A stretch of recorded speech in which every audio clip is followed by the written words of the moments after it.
Ninguna de esas funciones son delegables, o sea, son funciones autorales, por lo tanto, no puedo prescindir ni delegarlas. Obviamente en un cine industrial, en un cine grande, en un cine de gran presupuesto, las cosas cambian y por necesidades de la máquina de producción estas funciones se dividen. Pero yo siempre he escrito mis guiones, he dirigido mis películas y he editado las películas. Y también he sido productor de las películas o coproductor de las películas. Para mí, todo eso es una sola función, que es la de la realización. Cuando comienzo a trabajar un guión, a veces trabajo con algún colaborador y últimamente solo. En realidad, mi colaborador, cuando trabajo con el guión y después en edición, es google.com. O sea, yo no me separo de google.com, estoy permanentemente en relación y eso me provoca un ida y vuelta activa, busco cosas, navego, o sea, provoca una dinámica que a mí me resulta, digamos, al guión le viene bien y a la edición también. El momento, digamos, más crítico es cuando uno tiene que decidir de qué va la película, o sea, cuál es mi próxima película, qué voy a hacer.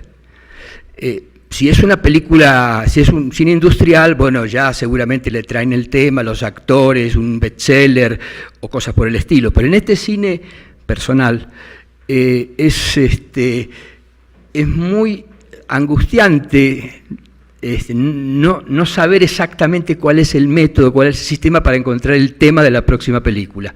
Es que no hay, hay que estar un tiempo en una especie de disponibilidad para que los temas aparezcan, para que los temas, no las historias vienen un poquito después. O sea, yo empiezo con ¿de qué voy a hablar en la película? ¿De qué? O sea, y tiene que ser, es la única condición que yo le pongo, es que es un tema que a mí me interese, que me conmueva, que algo me pase a mí con el tema, si no, no podría filmarlo, ¿no es cierto? Entonces, en ese momento yo estoy, digamos, como con un estado de disponibilidad.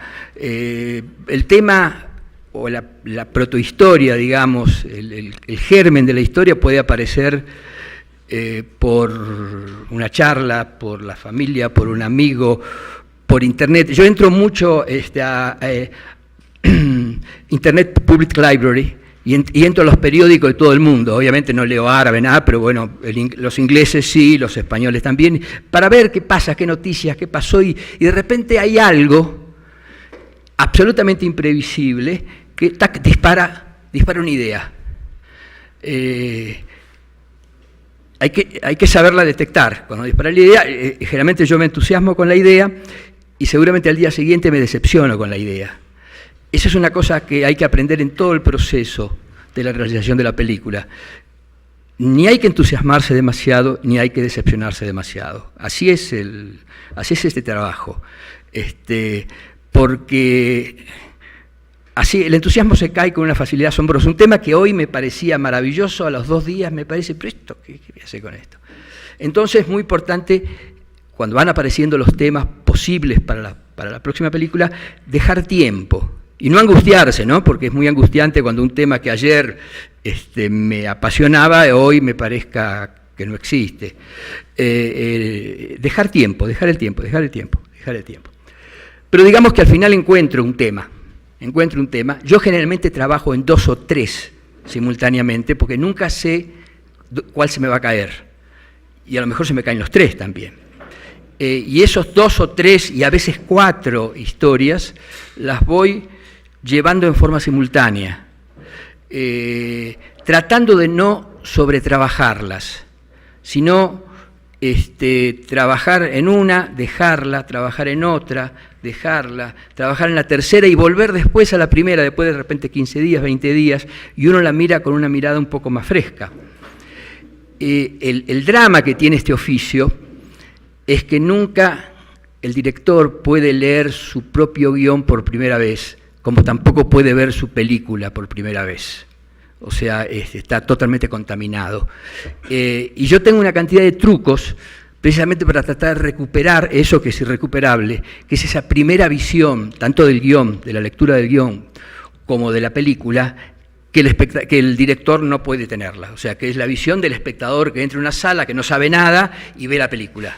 Eso es lo único que importa. Lo mismo que cuando lees un guión, yo acabo de leer 30 en Proimagen, en la convocatoria, lo leo, no sé nada, ni leo la sinopsis, empiezo el guión, a ver qué pasa. Esa aproximación fresca no la puedo tener. Entonces, una de las formas es trabajar el guión, dejarlo, empezar otro, dejarlo, y después volver. Yo sé que una historia está antes de empezar a escribir el guión, ¿no? Cuando yo puedo contar o escribir en una hoja, en media hoja y quizá en 3 frases de qué va la película, cómo es la historia, como si contase una película que vi anoche. Cuando yo llego a ese estadio, que yo puedo contar de qué trata la película como si la hubiese visto, entonces, digamos, bueno, ya está para empezar a trabajar el guión. Normalmente lo que hago es, trato de escribir en muy poco, en una hoja y es menos también, cuento la historia, Si yo veo que tengo dificultades en contarla porque algo está pasando, al mismo tiempo siento cómo reciben esa historia, o sea, la comunicación oral es una cosa bastante aproximada a lo que después va a pasar con la película. Por ejemplo, yo digo, ¿de qué va Amour de Haneken? Ok, yo puedo decir en pocas frases que es una pareja mayor, que ella tiene una especie, en una mañana, un desayuno, una especie de accidente cerebral que inquieta, pero después se le pasa, pero después vuelve más fuerte y se va deteriorando y él decide matarla y suicidarse. Bueno, si yo puedo llegar a contar así mi película, es porque ya puedo empezar a trabajar el guión. Cuando empiezo a trabajar el guión, para mí es fundamental saber ponerle cara a los personajes. Es absolutamente fundamental. Y normalmente yo hago muchas películas sin actores, ustedes lo llaman actores naturales, con gente que en general están muy próximos al personaje, muy próximos, o sea que el que hace de policía es policía, digamos, hace 40 años que es policía, o sea, hace 40 años que está ensayando para la película.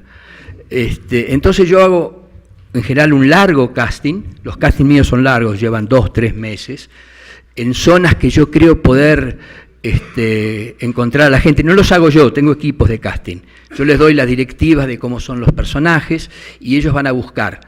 En general, como mis películas son rurales, van a buscar a los pueblos, a las pequeñas ciudades, ponen un aviso en el canal de televisión local si hay, o en la radio, o en el club social, y la gente se presenta, yo no los conozco, mi gente de casting los filma, no les da ninguna indicación, ellos hablan, y si no quieren hablar no hablan, y yo después veo todo ese material. Quiere decir que mi aproximación a ellos es por la imagen, que es en última instancia con la cual yo voy a trabajar. A ver qué me comunica esa imagen. Veo por cada película, si son no actores y si los no actores son protagonistas, veo 700, 800, 900 personas, ¿no es cierto? O sea, muchísimo, es un trabajo muy arduo. Y en ese momento, obviamente no son actores, por lo tanto no tienen currículum, no tienen antecedentes, jamás se han subido a un escenario, jamás han tenido una cámara delante, ni un micrófono. Yo elijo una primera selección por intuición, porque sí, porque me parece. La intuición es uno de los componentes más importantes en la realización de una película. El director tiene que confiar en la intuición, tiene que confiar en la intuición, porque tanto en este momento, en el casting, como en las 50.000 decisiones que tiene que tomar desde que comienza la preproducción hasta la copia final, tiene que dejarse llevar a, sí, me parece que sí, vamos, adelante, y va. Yo al menos hago eso, confío. Y yo, digamos, elijo por intuición a los personajes, a mi grupo de los no actores. Algunos pueden ser actores. Y entonces empiezo a trabajar el guión con una doble pantalla. Tengo por un lado el Word para escribir el guión con un formato, y tengo por otro lado, simultáneamente, en otra pantalla o en la misma computadora, el casting, o sea, los videos. Y cuando empiezo a escribir los diálogos, que es cuando empiezan a vivir los personajes, porque yo, digamos, cuando llego a esa etapa de diálogo ya hice una especie de tratamiento general, una especie de desarrollo escena con escena para ver un poco el todo. Pero de cualquier manera es cuando uno empieza a escribir el guión donde las cosas piensan a tomar una dinámica propia, empiezan a modificarse y a aparecer otras y al mismo tiempo llegar a caminos sin salida, muchas veces, y hay que retroceder. Entonces, yo veo al personaje y yo sé más o menos si puede decir esa frase o no puede decir esa frase. Si le cabe, pero es una sensación, digamos, no hay ninguna técnica, digamos, también es intuición. Y así voy escribiendo el libro con las imágenes del casting que yo elegí. Yo a todo esto no los conocí. Cuando termino una primera versión del libro, recién ahí los conozco, porque ahí empieza, se supone, la preproducción, y ahí los conozco. Posteriormente, cuando comenzamos el rodaje, yo a ellos, si no son actores, si son actores un poco más limitadamente, no les doy el guión, por supuesto. O sea, no les doy el guión, jamás les doy el guión, jamás les doy el texto, porque en general son personas que se ponen muy tensas delante de una cámara y 20 personas alrededor, en un medio que no conoce, y entonces si encima le doy la letra, es como un examen, y entonces se la aprende de memoria y sale una cosa espantosa. Entonces es una especie de trabajo de ablandamiento, de relax. Los primeros días de rodaje seguramente no van a ser buenos, entonces hay que tener más tiempo de rodaje como para no apurarlo, especialmente cuando trabajas con no actores. Con actores tiene otro tipo de complicaciones, pero digamos sí le doy el guión y podemos charlar un poco sobre el personaje. Yo en general no ensayo. Tengo alguna charla, las menos posible, con los no actores, con los actores, con los no actores no tengo ninguna charla, y vamos al frente. Y en todo caso, ahí en rodaje uno va insinuando, va viendo si sirve o no decirlo de tal forma. Hay una relación como gestual con el actor, que vale mucho más que los ensayos y las palabras, todas esas cosas. Filmo de entrada. O sea, hago un primer ensayo, segundo ensayo sin actuar para que los focos estén, para que el camarógrafo más o menos encuadre como se debe. Pero después empezamos Carlos, con la tecnología actual. Una pregunta que me surge, ¿intentas filmar cronológico? Sí, yo en general, no siempre se puede a rajatabla, pero yo en general trato de filmar la película en el orden del relato. Es bueno para todos. Primero porque yo voy encontrando cómo viene la película o cuáles son los problemas. Lo mismo le pasa al director de fotografía, lo mismo por supuesto a los actores. Entonces trato en lo posible, a veces tengo que hacer unas ciertas concesiones, pero he llegado a ir 800 kilómetros y volver para seguir el orden de las escenas, para seguir el orden del relato. Depende, si son actores uno puede ser un poco más laxo en eso, pero en general trato de seguir el orden del relato. Mis rodajes son especialmente caóticos, pero un caos provocado. De cualquier manera tienen sus límites, digamos. Si El momento del guión es un momento donde no hay tiempos, donde las cosas aparecen y hay que dejar los guiones o las historias reposar y volver después, y a veces tarda mucho tiempo y uno no puede controlarlo. Y la edición me pasa lo mismo, los tiempos son largos. En el rodaje no puedo hacer lo mismo porque la gente tiene que comer, hay hoteles contratados, hay este tipo de cosas, ¿no es cierto? Yo filmo generalmente fuera de las ciudades, por lo tanto hay una cierta logística que hay que respetar. Pero en general son caóticos. Yo tengo... Para mí la realización de una película tiene dos momentos de reflexión, que es el guión y la edición, y un momento de caos en el medio, que es un momento vital, un momento donde aparecen cosas inesperadas, algunas sirven y otras no. La experiencia le va diciendo a uno, bueno, sí, vamos por este lado, dejémonos no ir. Ojo, de cualquier manera no es que filmo cualquier cosa. Tengo una estructura de guión, una estructura narrativa, una ingeniería narrativa, y la respeto. Digamos, de ahí no me voy, puedo cambiar frases, obviamente los actores después, los no actores largan sus frases por su cuenta, o puedo cambiar intenciones o ese tipo de cosas, pero en general la estructura del guión, que llevó meses de trabajo, esa es como mi cimiento, ¿no? De ahí no me puedo ir demasiado, ¿no es cierto? Pero en general, digo, son caóticos porque yo trato de que tengan esa dinámica, que no sea muy... por ejemplo, yo dibujo muy mal porque los dibujos los entiendo yo y al día siguiente ya no los entiendo tampoco. Pero bueno, me sirven para empezar la jornada de rodaje, pero a la media hora ya desaparecieron y el rodaje toma una dinámica y hay que dejarse llevar por esa dinámica. A mí me gusta, es un caos controlado, digamos, de cualquier manera. Para controlar ese caos y el caos que implica filmar sin actores, yo hago borradores de edición simultáneamente. Antes con el Video Assist, bajaba Video Assist al Avid, y yo tengo un asistente de compaginación en rodaje. Bueno, ahora es más fácil, porque baja la señal de la Alexa o de cualquiera de las cámaras digitales. Y él va sacando las tomas, yo le voy marcando algún corte y voy viendo, fundamentalmente con el tema de los no actores, si el tono que tiene el personaje no está demasiado para un lado, demasiado para otro. Lo voy armando, voy haciendo pequeños armados que terminan con la jornada, con la escena más o menos bocetada.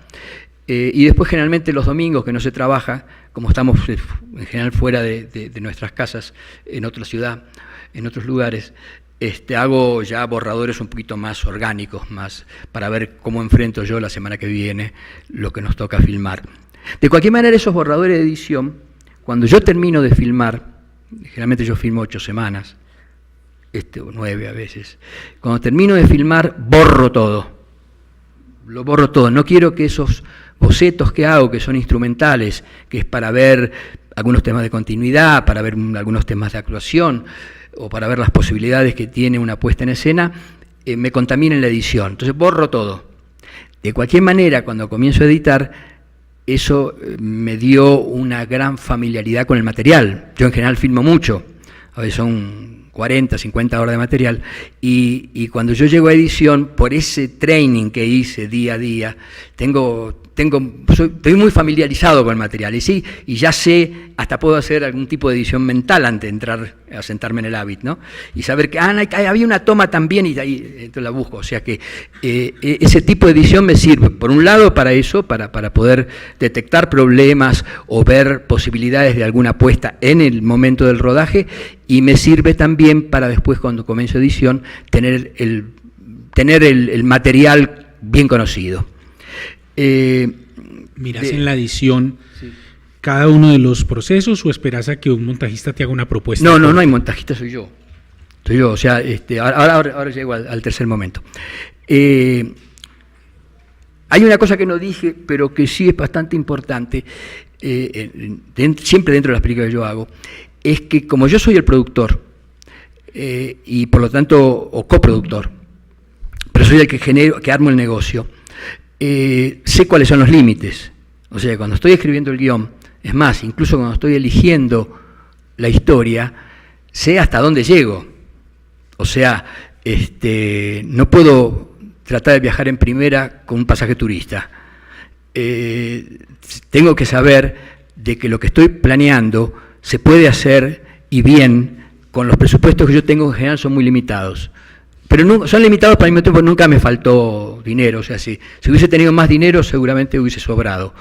Pero eso es porque yo desde el vamos, bueno, yo vengo de la publicidad y era productor y director de publicidad, por lo tanto tenía un contacto permanente con el negocio, con los presupuestos, con las agencias, con todas esas cosas, y entonces sabía, bueno, podemos filmar tal cosa, podemos esto, podemos abaratar acá, pero esto no lo toquemos, prefiero poner plata acá, o sea, la publicidad me dio, creo que lo único que me dio, aparte de la plata, esa posibilidad de saber de que todo lo que no aparece en pantalla es tirar la plata.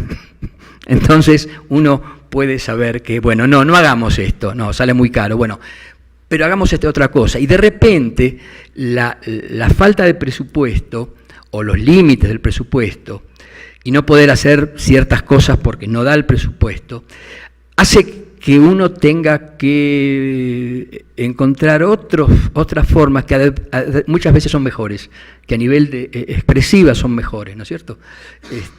Pero sí tengo desde el vamos, desde el comienzo de la historia, una idea de cuál es mi marco presupuestario para saber que lo que estoy haciendo después se pueda llegar a hacer. Terminado el rodaje, el último día del rodaje yo espero más o menos unas 10 horas y empiezo a editar, porque tengo una ansiedad de ponerme a trabajar, por lo tanto, vuelvo a mi casa, ¿no? Yo edito en mi casa, yo tengo una sala de edición, y la edición, que para mí es absolutamente el trabajo de la escritura, es lo que más se parece a la escritura, es una tarea absolutamente solitaria, solamente apoyado por google.com.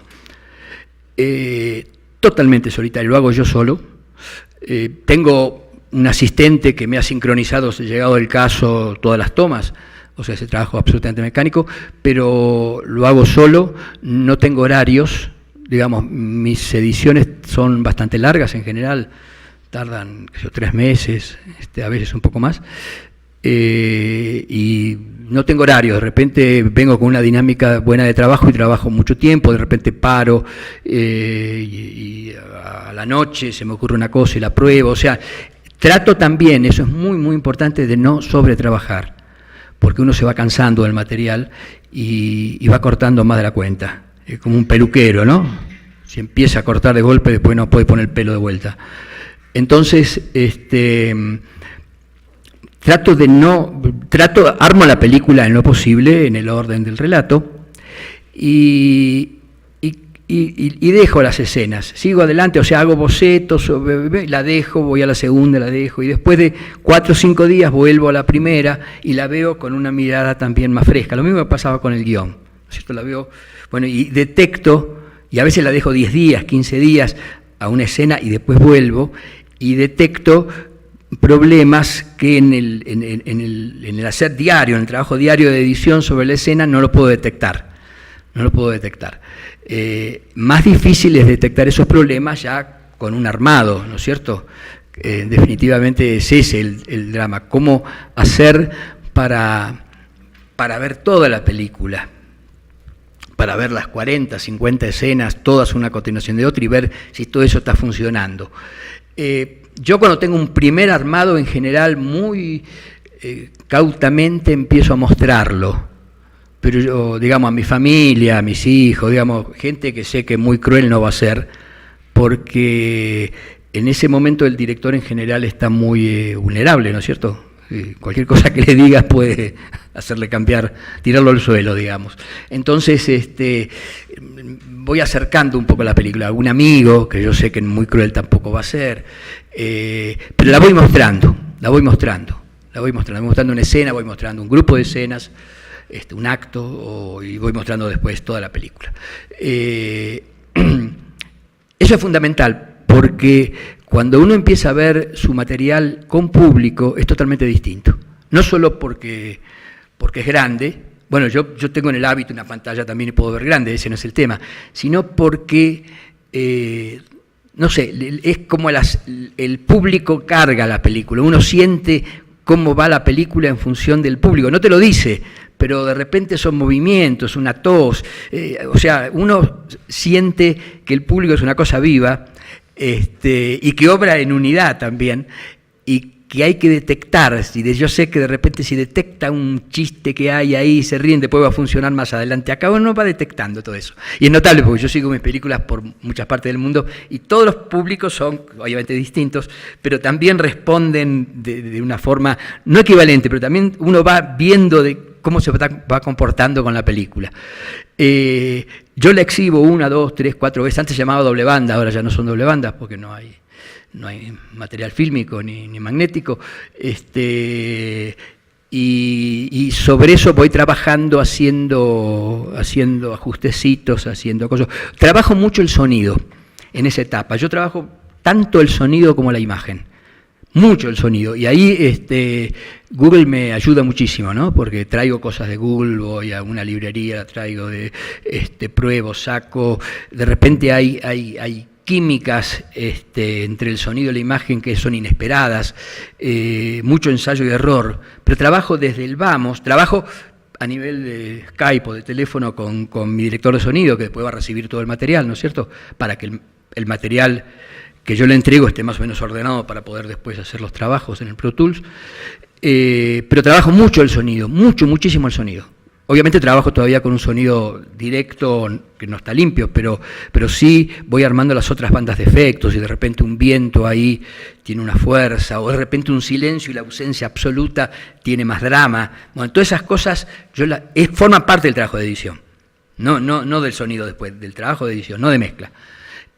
O sea, el diseño del sonido yo lo hago simultáneamente al armado de las imágenes. Hasta que, bueno, tocando, dejándola descansar, volviendo, creo, después de 4 meses hay un primer corte ya mostrable públicamente, digamos, ya en forma un poco más masiva, siempre dentro de amigos o de gente de cine o productores, distribuidores, este tipo de cosas. Y llega un momento en que digo, bueno, acá se acabó el corte, ahí empieza el sonido, o sea, ahí le tengo que mandar todo el material al sonido, como todo el material a la postproducción de imagen. Es un día que yo creo que no quisiera que llegue nunca, porque siempre le encuentro cositas para retocar, digamos, me cuesta mucho decir acá, ya está terminado. Me acuerdo que mi primera película, que fue al Festival de Venecia, la día de la exhibición, la noche de la exhibición, yo traté de ir a hacer un corte con la tijera a la sala de proyección. Y obviamente me sacaron volando, ¿no? O sea, tal es el tipo de obsesión que es peligrosa, no es buena. Es mejor dejar esa energía para la próxima. Pero bueno, hay un momento en que uno dice, ok, ya acá, este es el corte. Y empieza el trabajo de sonido. Cuando empieza el trabajo de sonido, que es el trabajo de... Bueno, se hace por un lado la limpieza del... Yo en general no doblo y procuro arreglármela con los sonidos solos que se tomaron, más el sonido de las escenas. El directo, o sea, no doblo, prefiero algunas imperfecciones, pero que sea el sonido verdadero. El doblaje queda como un parche y siempre me golpea en el oído, o la corrección de algo, en general no lo hago. O sea que por un lado limpian el sonido, para que quede, bueno, ahora con la tecnología digital todo eso es muchísimo más fácil, y por otro lado voy trabajando con el músico, si tiene música simultáneamente. Yo pruebo mucha música antes. En general yo trato últimamente de usar la menor cantidad de música posible. Si las escenas se sostienen y son suficientemente intensas, sin música me parecen mejor. Porque cuando uno pone música, primero es un recurso fácil. Y por otro lado, elimina la posibilidad de todo el resto del sonido, porque cuando hay música, la música monopoliza. No estoy hablando de música como score, no como SUS, no es una radio que está prendida en la escena, me refiero a la música que yo le pongo, ¿no? Cuando hay música así, los sonidos desaparecen. Y yo me di cuenta cuán fuerte, cómo se puede hacer hasta con una partitura, con los sonidos, con el armado de las bandas de efectos, las sonorizaciones, el bridge y el foliage, ¿no? Entonces trato en general de poner la menor música posible. En general, mis últimas películas tienen música al principio, el main theme para los títulos y otro main theme al final, y adentro alguna cosita. Me cuesta por dos cosas. Primero, porque la música facilita mucho, ¿no es cierto? Hay escenas que vos le pones música y se van para arriba. Y me cuesta decir que no. Y segundo, me cuesta decir que no porque el músico es mi hijo, ¿no? Y él quiere que yo le haga una película para su música, no al revés. Así que me cuesta, pero lo estoy logrando, digamos, lo estoy logrando. Entonces, simultáneamente trabajo con el músico, trabajo con el director de sonido y su gente que van armando las bandas. Muchas bandas están ya armadas, vienen armadas por mí, o sea, yo armé algo, pero por supuesto ellos técnicamente la igualan, la ecualizan, todo, hasta que llega, alguna pequeña corrección de imagen puede llegar a ver, y hasta que llega, por supuesto, el día de la mezcla y uno ya ahí escucha el 5.1 y todo ese tipo de cosas. Y bueno, y después llega el momento de empezar a pensar cuál es la próxima y comienza el ciclo, ¿no? Comienzo a buscar en internet, Si la película fue bien, uno dice, ¿qué hago? ¿Sigo por este lado? Porque si sigo por este lado, muchos van a decir, bueno, tiene su estilo, pero muchos otros van a decir, es más de lo mismo. Entonces, cada película que empiezo para mí es una ópera prima. Y trato que lo del anterior, si la película ya ha funcionado o no ha funcionado, no me condicione. Trato que sea así. Así que, bueno, esta es más o menos la forma que yo trabajo, que le digo es personal. Si ustedes van a hacer cine o hacen cine, encontrarán o han encontrado su forma propia, ¿no es cierto? Bien. Adelante. Invitamos a un diálogo entonces, sí, claro. Pues más o menos se cubrieron todos los temas que nos habíamos planteado antes de la charla. Los invitamos a que ustedes aprovechen la presencia de Carlos para que pues, establezcan este diálogo sobre meterse en esta aventura del cine. Me interesa mucho la dirección de actores, ¿cómo es un trabajo de dirección de actores? Bueno, en el caso de los no actores, al no haber actores, no hay director de actores. O sea, obviamente con un no actor es una especie de juego, de ensayo y error, de pequeñas trampas, para tratar de que salga lo que uno quiere que salga. Pero no hay ningún tipo de método ahí, absolutamente ningún tipo de método, es todo a ver por dónde ataco, por ahí este lado no va, otro, o sea, por eso en general cuando uno trabaja sin actores necesita tiempo, ¿no? Sí, algunas semanas más. Si está muy nervioso trato que en general trato de usar esos nervios que de repente me sirven para el personaje, ¿no? Pero, ¿qué pasa? Los personajes están hechos como un saco a medida, o sea, porque yo fui poniendo los textos en función de cómo eran ellos, y a ellos los buscamos en función de cómo era el personaje, o sea que tampoco les cuesta mucho. No son actores, porque el actor es alguien que hace de otro, ellos no hacen de otro.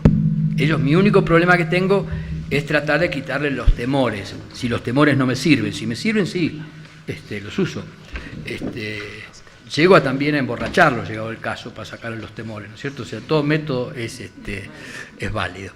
O sea, con los no actores no hay método ninguno, y ni yo no soy un director de actores con ellos.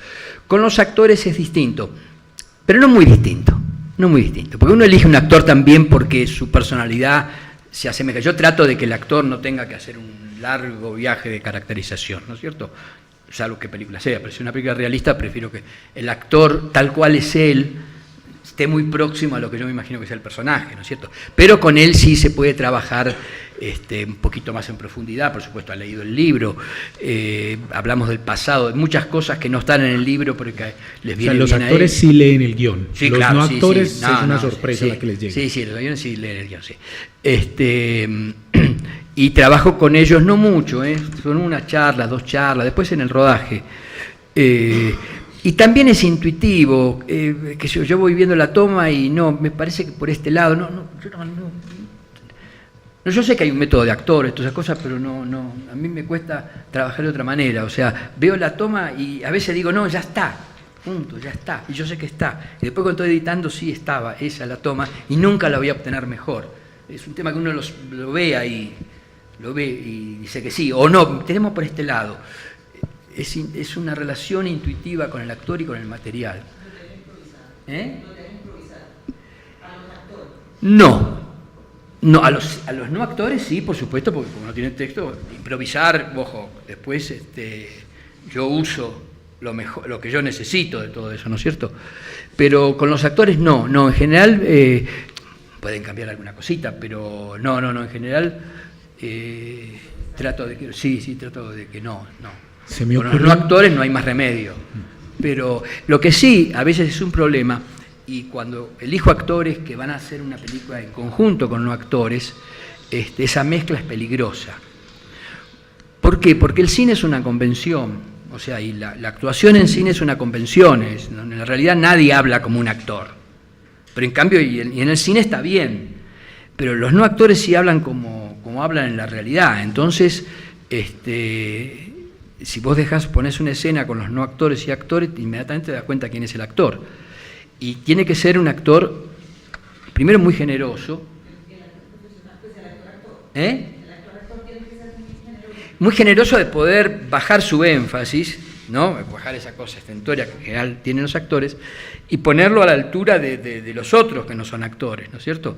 Y muchas veces, como yo no me puedo ir a meterme delante de cámara a modificar algo, yo hago estrategias con el actor y él me maneja a los no actores, ¿no es cierto? Es como mi asistente de dirección delante de cámara, ¿no es cierto? Tiene que ser un actor, aparte de ser talentoso, tiene que ser un actor generoso, ¿no es cierto? Pero en general no ensayo, tengo una charla, 2 charlas a lo sumo, y después sí voy trabajando toma por toma, pero el lenguaje es más, de comunicación es más gestual, es más inorgánico, no tengo un método. Él tendrá un método, tendrá la memoria emotiva, no sé lo que hará, a mí no me meto en eso, yo veo el material y por acá, enfatizar por acá, hay cosas que le doy detalles, tampoco lo apabullo, ¿no? No, tampoco lo apabullo. En general elijo buenos actores y responden bien, o sea que las correcciones son chiquitas, ¿no? Son pequeñas correcciones. O de repente hay una cosa que estaba en el guión y que no le sale, y yo sé que no le va a salir, y cambio el texto, cambio un poco el planteo.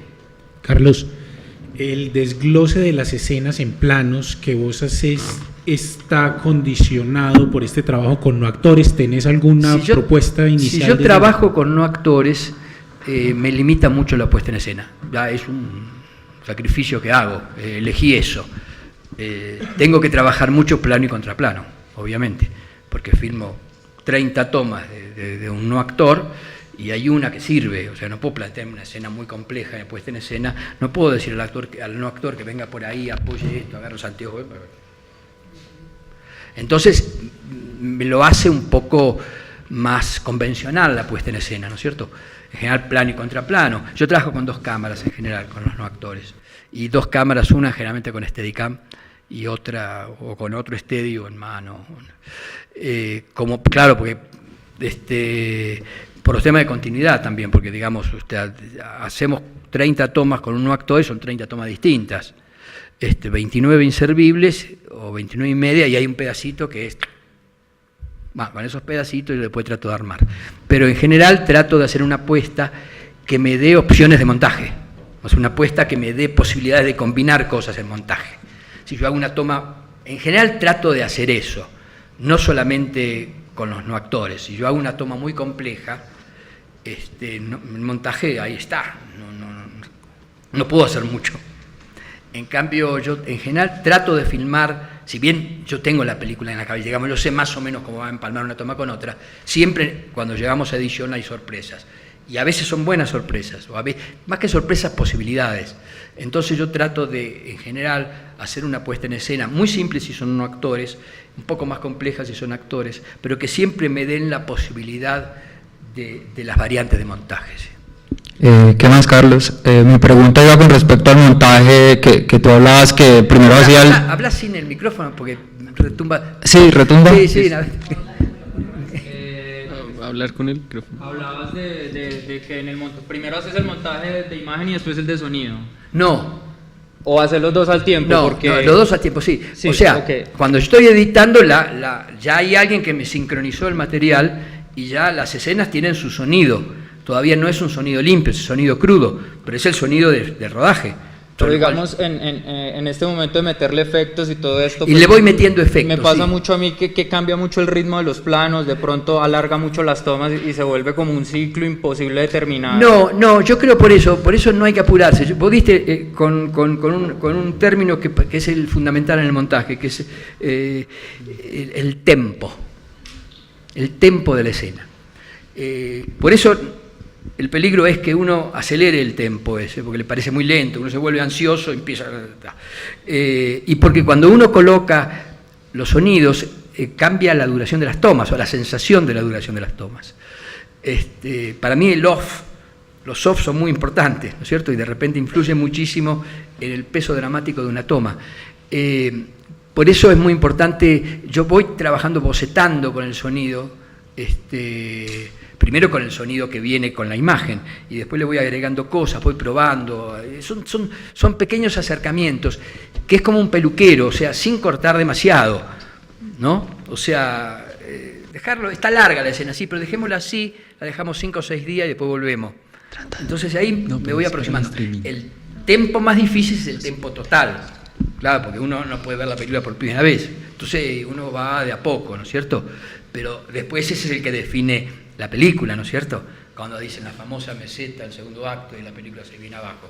Es cierto, hay que tener cuidado de esas cosas, pero eso uno las ve al final, ¿no es cierto? Cuando la película ya está hecha o cuando ya es tarde, ¿no es cierto? Pero sí, trabajo simultáneamente el sonido, aunque sea a nivel borrador, ¿no es cierto? Pero con la imagen, sí.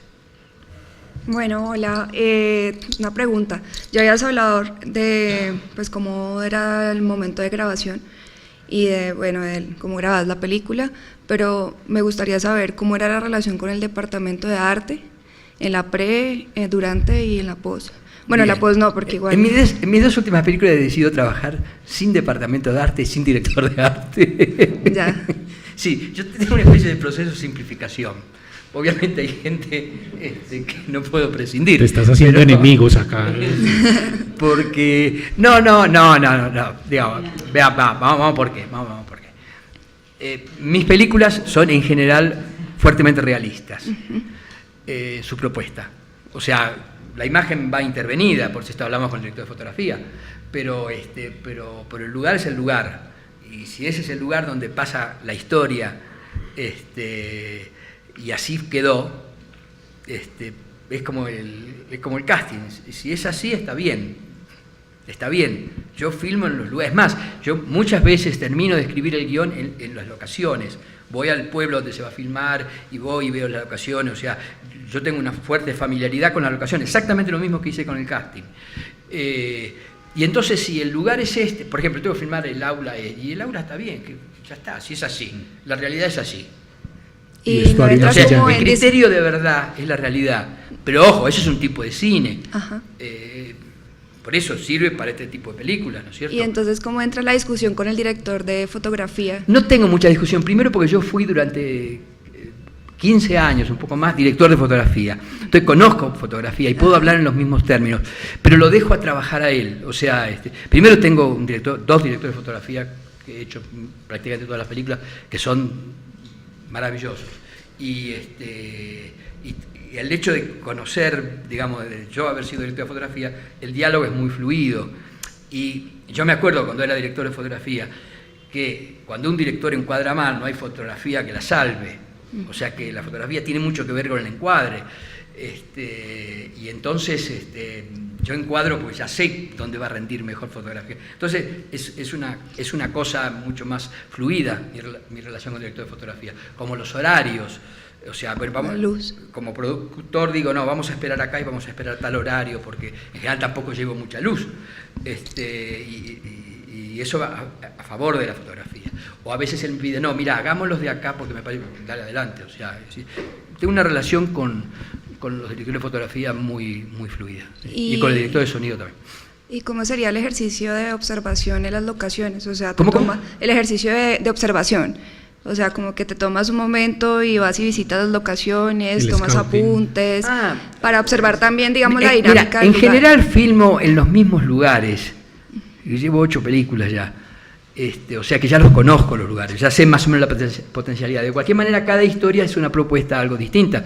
Por lo tanto, en general voy a los lugares, a veces voy con producción, porque al mismo tiempo hay que ver si tal lugar es posible, o seguir cerrando acuerdos, ¿no es cierto? Pero voy, saco muchas fotos, veo, qué sé yo, me empapo del lugar. Muchos ya los conozco, pero igual hay un viaje de locaciones que lo hago yo, sí, lo hago yo generalmente con gente de producción. ¿Alguna otra pregunta? ¿Quién se anima? Pasa el micrófono ahí atrás de una vez. Carlos, siendo tan personales las producciones, las películas, porque dices que eres coproductor, hasta productor, la comercialización, ¿cómo es? El antes y el después. Veamos. Nosotros tenemos en Argentina una ley de cine que es del año 95, que es realmente notable, excepcional, por eso la Argentina se hacen 100, 110 películas por año. Por supuesto no hay mercado para 100, 110 películas por año, ¿no? Pero bueno, pero se hacen porque hay una ley que favorece mucho la producción, especialmente de las óperas primas. Hacer la segunda es un poco más difícil y hacer la tercera es realmente difícil, especialmente si no te fue bien en los anteriores. Pero esta ley del cine te da una cantidad de apoyos bastante notables al final. A veces te pueden adelantar, pero son apoyos notables y que te los dan si la película o el proyecto que presentás al ente, que es el Instituto Nacional de Cinematografía, es calificado o preclasificado con interés especial. Hay comisiones, generalmente son de los gremios, ¿viste? De autores, directores, actores, guionistas, todo, que se reúnen, ven los guiones, las cosas, ven lo mismo que hicimos acá en Proimagen con la convocatoria, los presupuestos, los antecedentes del director, todas esas cosas, y dicen, ok, esta película está preclasificada de interés especial, por lo tanto ya tengo acceso a los créditos. Una vez que tengo acceso a los créditos es más fácil conseguir el dinero, porque si la película anda razonablemente bien, no muy bien, razonablemente bien, los subsidios del instituto cubren el costo de la película. Entonces el riesgo de perder se reduce enormemente. Quizá no ganes mucho, pero el riesgo de perder se reduce. Si el riesgo de perder se reduce, es más fácil conseguir socios. Y después están todos los fondos internacionales, las productoras, en general yo hago coproducciones con España. Ahora España no está en el mejor momento, pero bueno, tampoco son presupuestos los míos que tenga que hacer demasiada ingeniería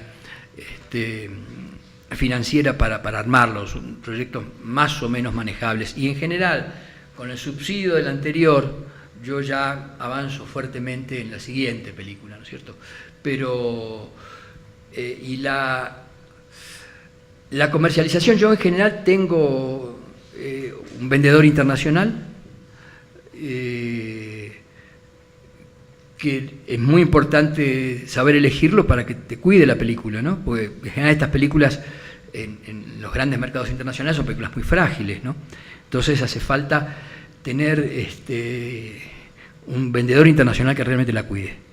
Y después en los países que la película se vende, tener distribuidores que también la cuiden, ¿no? Que no la pongan en el montón. Eso hay una... Digamos, parte de eso es suerte y parte es si la película enamora y parte es que uno conoce o te dice, no, no, mejor acá por acá, pero más o menos es así.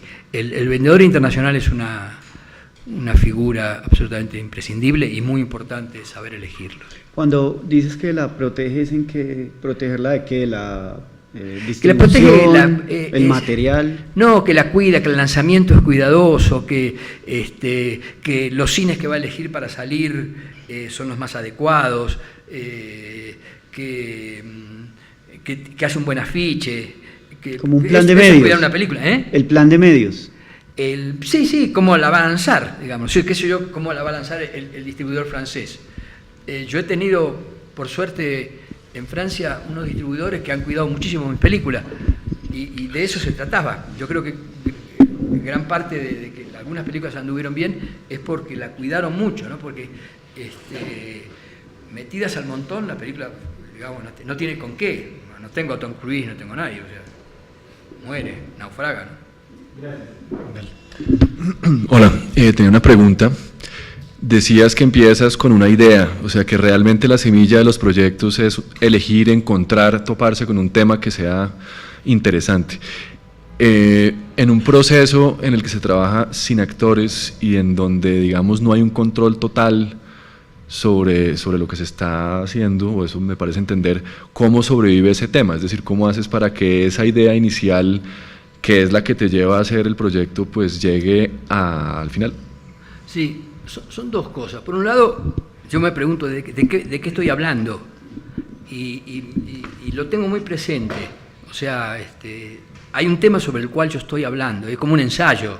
Hago un ensayo sobre tal tema, avanzo en el ensayo, pero el ensayo sigue siendo sobre el mismo tema, ¿no es cierto? Esto es lo mismo, o sea, de qué estoy hablando. Y por otro lado, hay como, cuando empieza a aparecer la historia, aparece como una sensación de qué película es, cómo es, pero una cosa más emotiva que otra cosa, o sea, qué sentimiento tiene la película.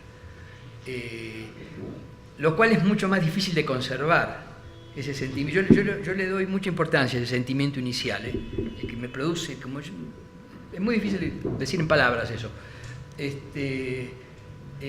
y conservar ese sentimiento a lo largo de un proceso que es en general muy accidentado, ¿no es cierto?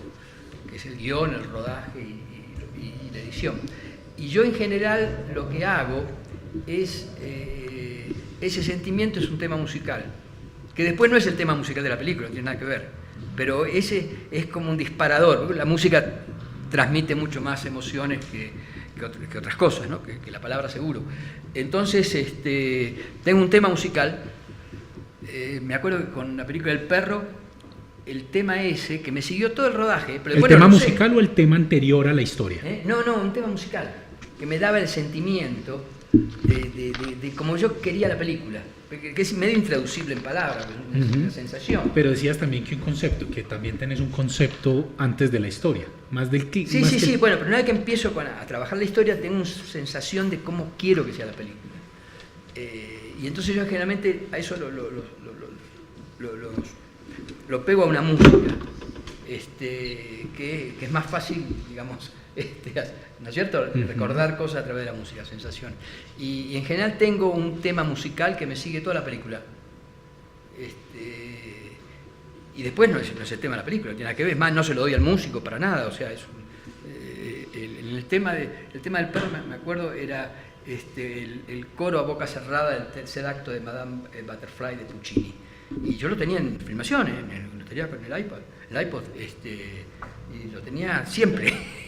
Y ese era el sentimiento de la película. Después no sé si tiene algo que ver, pero bueno, me servía a mí. Y antes de ese sentimiento, digamos en El Perro concreto, tal vez Historias Mínimas, que son como tus dos películas más conocidas acá, antes de tener la historia, ¿cuál era la idea o el concepto que tenías con ellas? Mira, te cuento lo del perro. Viste que yo te digo, de qué voy a hablar, aparece. O sea, bueno, uno está en estado con las antenas paradas, pero aparece. Pero cómo aparece no se puede sistematizar. Yo te digo, leo internet, leo libros, veo televisión, hablo, estoy ahí. Pero me acuerdo que en el momento que yo estaba haciendo El Perro, 2004, en Buenos Aires se produjo un hecho que fue realmente sorprendente para todos los que vivíamos ahí, y es que, bueno, en ese momento, con las grandes crisis económicas que habíamos tenido en los años anteriores, el nivel de desocupación aumentó enormemente. Estábamos por el 22 o 23% en cifras oficiales. Supongo que en la realidad eran mucho más, porque hay también subocupados, ¿no? Y empezaron a llegar familias enteras al atardecer a buscar la basura y a reciclar la basura, pero que se llamaban cartoneros. Después siguieron viniendo y siguen.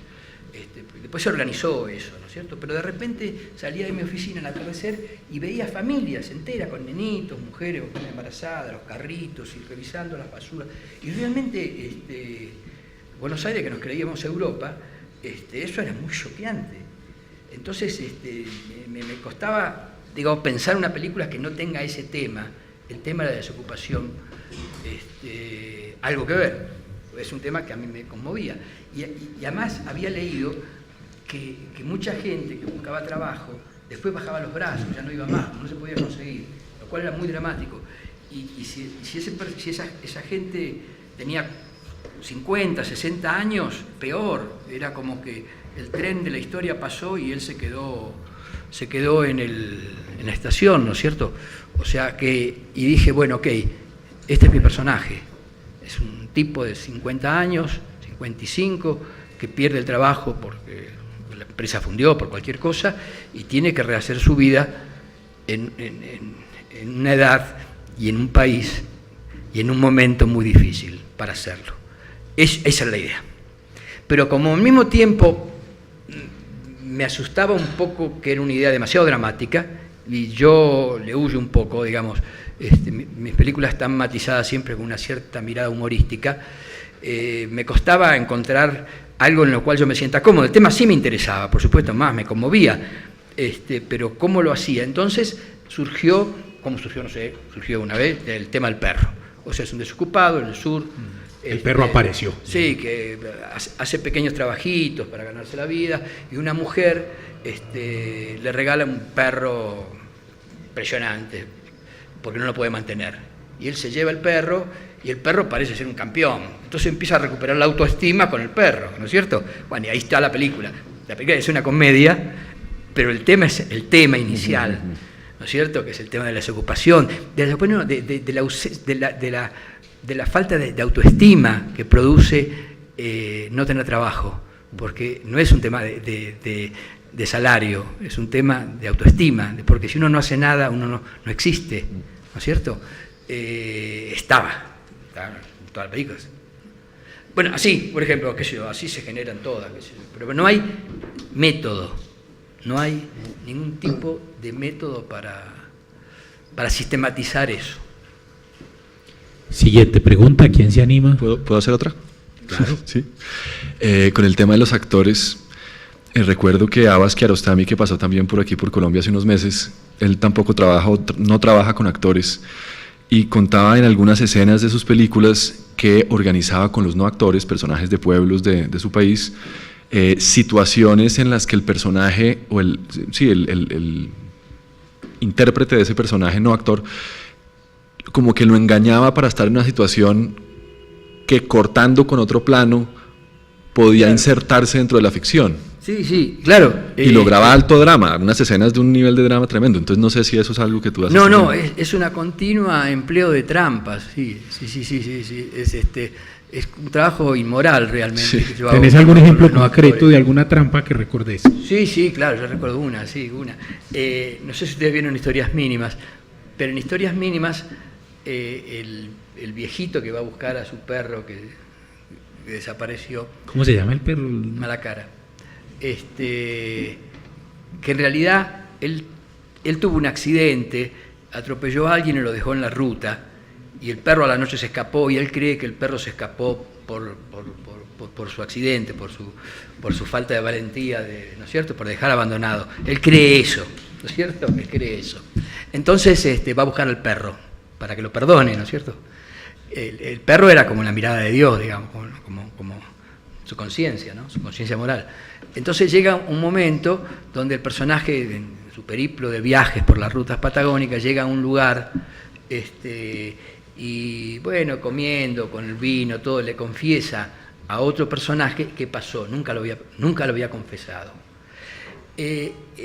Esa situación donde un personaje tiene una necesidad interna de decir algo, pero al mismo tiempo hay algo que le impide decirlo, es una situación actoral que requiere un actor con solvencia, ¿no es cierto?, con un buen método. O sea, porque quiere decir eso, pero no puede, hay un conflicto interno. Cada palabra le cuesta. Ahora, ¿cómo hago esa escena con un no actor? Con un viejito que trajimos del Uruguay, que jamás había hecho nada, que lo elegí nada más que movía las orejas. ¿Cómo hago esa escena? Y eso fue un tema que me preocupó de entrada, porque las otras escenas las iba más o menos piloteando, pero esa escena yo sabía que era un problema. Entonces, se me ocurrió probar con algo. 2 semanas antes de filmar esa escena, le doy el texto de la escena a él, para que se lo aprenda de memoria, bien aprendido. Entonces tuvo 15 días aprendiéndose el texto, porque él sabía que esa escena era muy importante, aprendiéndose el texto, Bien, la noche anterior al rodaje, le digo, don Justo, no va eso, te lo cambié todo, ahora va este texto, y le doy otro. Esa noche no durmió. Cuando llegó a filmación, quería decir el texto, pero no se acordaba. Entonces, el drama de él era un drama, y en el contexto de la ficción daba perfecto, y llegó a un nivel de intensidad dramática que ningún actor puede llegar, porque era de verdad, porque estaba sufriendo de verdad. Quería decir el texto y no podía, y yo lo obligaba, lo ponía, estaba enfrente, y él estaba desesperado, estaba realmente desesperado, no estaba actuando. Después le dimos una milanesa con huevo frito y ya compensó.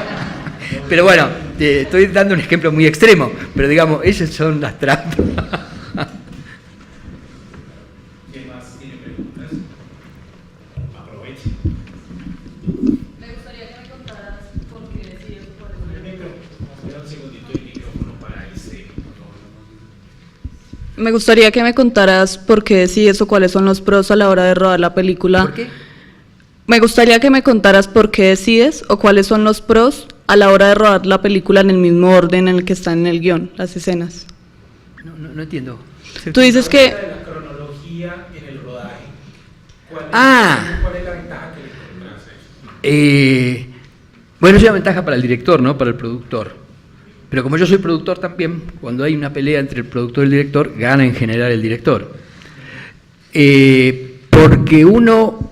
Es como escribir, yo supongo que un novelista empezará de la primera hoja, ¿no es cierto? Un cuentista empezará el cuento desde el comienzo.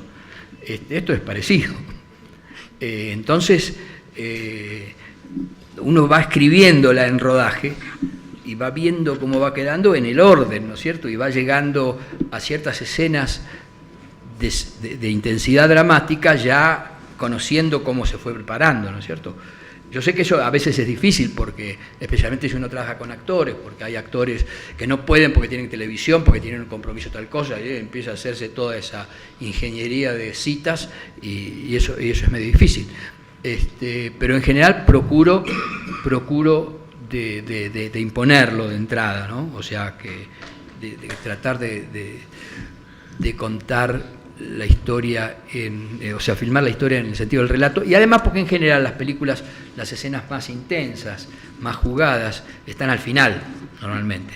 Entonces vamos a empezar en la primera semana con una escena del final, ¿no? Porque entonces están todos en frío, ¿no es cierto? Es por eso.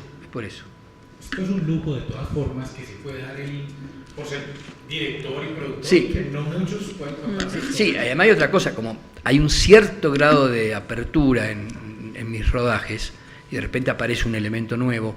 Después, si yo filmo este elemento después de una escena que viene después, tengo un problema de continuidad, ¿no es cierto? Entonces, facilita, aunque no los use, que pueda entrar otros elementos nuevos en la escena y seguir las continuidades bien, ¿no? ¿Alguien más? Sí, a mí me gustaría saber cómo, o sea, si siempre has aplicado esta forma de hacer tus películas o antes tuviste otro, y si lo tuviste, ¿cuáles fueron esos errores que tú crees que cometiste que te llevaron a hacerlo de esta forma? No, en general, este fue el diseño con el cual al menos hice mis últimas 6 películas. A veces cambia, o sea, no es tan rígido, depende de la película, ¿no es cierto? Muchas de mis películas, especialmente El Perro, Historias Mínimas, después vino El Camino de San Diego, son películas que tienen que dar la sensación de casi cerca del documental, ¿no es cierto? Entonces era una especie de simulacro documental, con la cámara que si levantaba el personaje, la cámara seguía un poquito después, o sea, con una cierta desprolijidad que le dé vitalidad. Pero he hecho otras películas y especialmente las últimas, donde me interesa mucho más trabajar un encuadre y trabajar adentro del encuadre. Entonces, algunas de estas cosas que dije van cambiando en esas películas. Depende, no soy muy rígido. O sea, este tipo de cosas generales que yo les digo se adapta según la película. ¿Tienes algún ejemplo como, o sea, tú dices que depende, ¿tienes algo como un ejemplo muy concreto que te haya hecho hacer ese cambio? Sí, por ejemplo, yo filmé hace 2 años, digamos, yo tenía muchas ganas de hacer una película de género, de probar a ver si podía hacer una película de género. Entonces, y el género que elegí era un thriller psicológico. Y entonces obviamente todo el sistema cambió. Primero filmé en Super 35 con grúa, o sea, la película se llamó El gato desaparece, en homenaje a La dama desaparece de Hitchcock, y trabajé obviamente con actores y además con un precedente que fue el cine de género de suspenso, ¿no es cierto? O sea que muchas de estas cosas obviamente cambiaron, desde ya cambiaron, o sea, pero bueno, era nada más que sacarme un gusto si podía hacer una película de género. Si la pude hacer, la película está bien, un tema de oficio, pero no lo haría de vuelta, nada más, casi un capricho. Por aquí había otra pregunta. Espérate que te pasen el micrófono, por favor. Hola, ¿qué tal? ¿Cómo estás? Mira, un poco ese control que tienes como productor, director del presupuesto, te ha dado posibilidades de poder rodar más películas, de contar más historias, y has visto que eso, digamos, con relación a tus otros compañeros cineastas, ¿te ha permitido más posibilidades de pronto? No, vos sabés que en general, no sé cómo es acá, pero en general los que hacemos cine en Argentina somos muy solitarios y muy raramente nos encontramos en algún festival internacional donde coincidimos, pero en general hay muy poco intercambio, ¿no? Y cada uno tiene, si bien vivimos las mismas condiciones, los cines que hacemos son bastante distintos. Y por supuesto cada uno tiene sistemas y presupuestos bastante diferentes. Yo particularmente filmo fuera de la ciudad, generalmente mi película es un viaje por a 2.000, 3.000 kilómetros de Buenos Aires, eso ya te limita y al mismo tiempo te ofrece otras posibilidades, ¿no? En general el cine argentino se filma en Buenos Aires y alrededores, ¿no es cierto? Pero no, cada uno encontró un sistema y creo que les pasa lo mismo, distinto al que tengo yo, ¿no es cierto? Depende del tipo de cine que haga, que le gusta hacer. O sea, hay que encontrar un sistema, un diseño de producción en el cual uno se sienta cómodo, ¿no?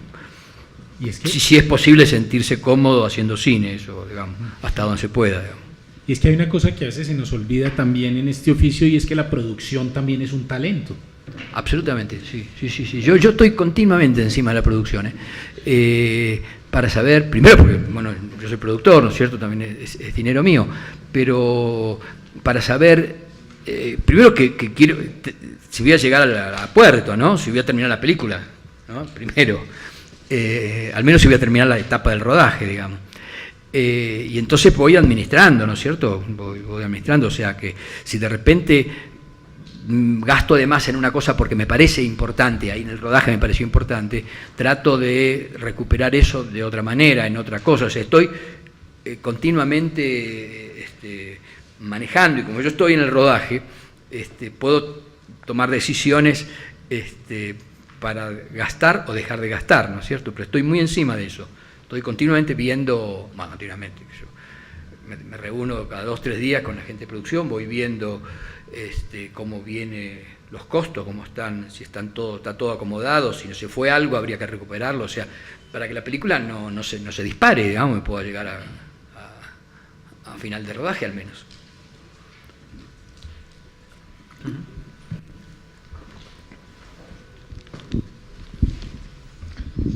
Hola, quisiera saber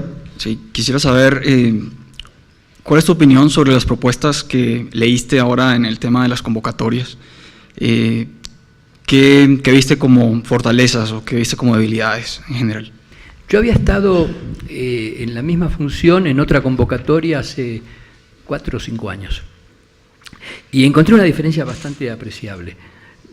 yo leí 30 guiones, el otro equipo leyó otros 30, eran 60 en total, y teníamos que preseleccionar 6 para hacer las entrevistas con los productores y los directores.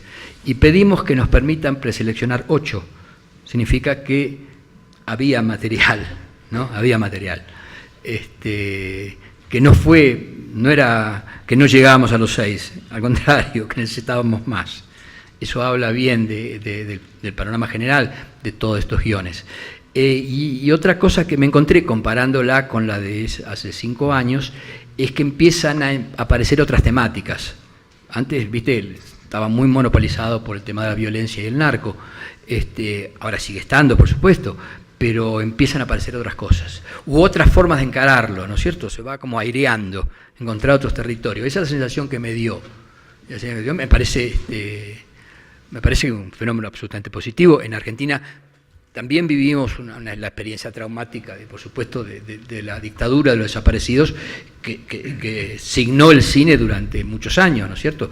Pero después empiezan a aparecer otros temas y otras posibilidades, o encarar esos temas dramáticos de otra manera, ¿no es cierto?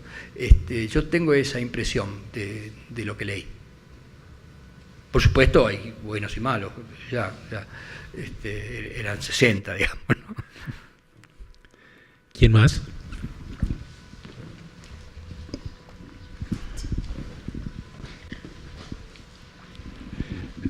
Bueno, esta es una pregunta, no sé si tendrá respuesta.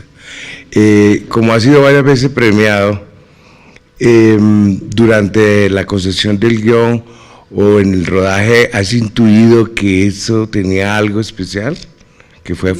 ¿Tenía algo especial que luego fue recompensado? O sea, ¿tuviste esa premonición de que era un buen trabajo para como un premio? Mis sensaciones respecto a lo que estoy haciendo, en general, son como de un bipolar. Del entusiasmo paso a la depresión en el mismo día varias veces. Trato de que eso no sea así en el rodaje, porque digamos, uno deprimirse en el rodaje es peligroso, todo el equipo de gente. Pero en general uno tiene la sensación de que está haciendo una cosa que está bien. Tampoco es cuestión de entusiasmarse y crea que uno está haciendo una cosa genial, pero tampoco es un desastre. Pero en general tengo la impresión de que funciona. Si no tuviese esa impresión sería muy difícil llegar al final, ¿no es cierto? A veces funciona más de lo que yo pensaba y a veces menos. O sea, bueno, después cuando la película está terminada uno se da cuenta de muchas cosas, a favor y en contra. Yo en general no veo las películas de vuelta, las veo porque las tengo que seguir por festivales, pero en general trato de no verlas. En los festivales voy, o en las premieres de mis películas, voy un poquito al principio para ver cómo siente el público las primeras escenas, y al final. No veo toda la película porque hay un mecanismo muy destructivo que tengo, que empiezo a ver los errores, porque tenía que verlo filmado de otra manera, ¿por qué hice eso? Y entonces me empiezo a torturar, y obviamente es una mirada totalmente distorsionada y enferma, así que decido no verlo. De repente después pesco, yo hace poco vi, después de 8 años, 9 años de historia misma, un pedacito por televisión y dije, pero está bastante bien, pero no la veo. ¿Quién más?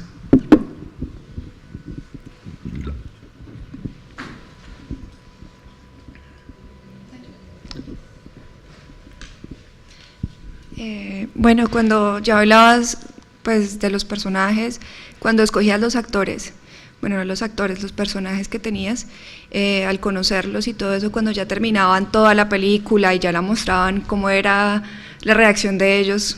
Pues sabiendo que era primera vez. Bien, yo no les muestro material a los actores, salvo alguna cosa, por algún motivo muy especial, no le muestro las ediciones que estoy haciendo, porque ellos también tienen una mirada distorsionada, entonces empiezan a influir sobre su actuación. Y no quiero, yo quiero que yo soy el que manejo la actuación de ellos. Entonces no se las muestro, y sí después se las muestro con la película terminada, ¿no es cierto? Pero en general me fue muy bien, o sea, yo cuido mucho a los actores de cualquier manera, o sea, trato de que lo que aparezca sea lo mejor, y en general están muy bien, y después ganan muchos premios con su trabajo, ¿no? O sea, yo los cuido mucho, Así que ellos están muy agradecidos, ¿viste? Yo entiendo, porque un actor es un oficio duro ese, ¿eh? Porque a veces uno ve cosas y dice, ¿cómo pudo haber dicho esta frase? ¿No? Hay guiones imposibles, ¿no? Y ellos tienen que decirla porque es su oficio.